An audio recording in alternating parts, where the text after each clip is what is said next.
Hey, everybody, and happy Friday.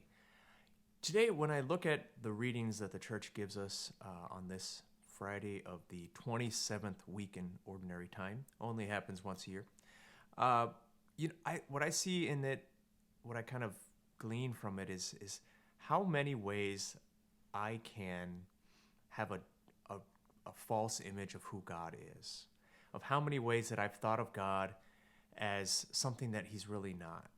So, for instance, in the gospel, Jesus is speaking against the scribes and Pharisees and how many ways that they teach falsely and really want to just control people with their use of religion. And what he will say is, that there's a lot of hypocrisy there, that whatever's whispered behind closed doors will be known.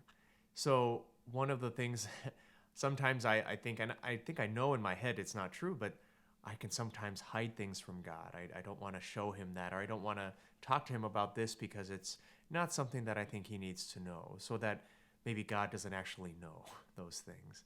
Or in the first reading, St. Paul is talking about faith and works, and this is one of those kind of foundational readings that, or one of those controversial ones that can come up when maybe other denominations will talk about Catholicism having this some sort of a doctrine about works being necessary for salvation, and we don't say that at all. We say that salvation is through faith. That faith looks like something, but also there's sometimes a certain idea that I have that God wants me to perform in a certain way so that I can be loved.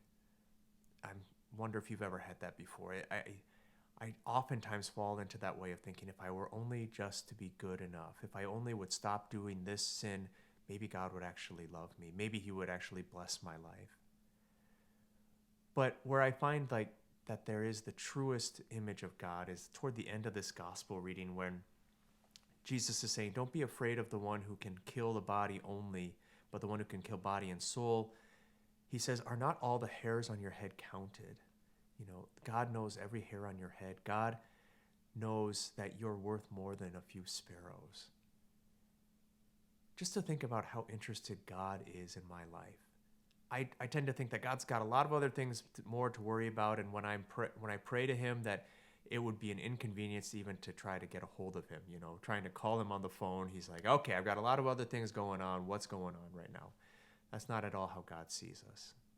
God sees each of us as his beloved children, and he is deeply interested in everything about us.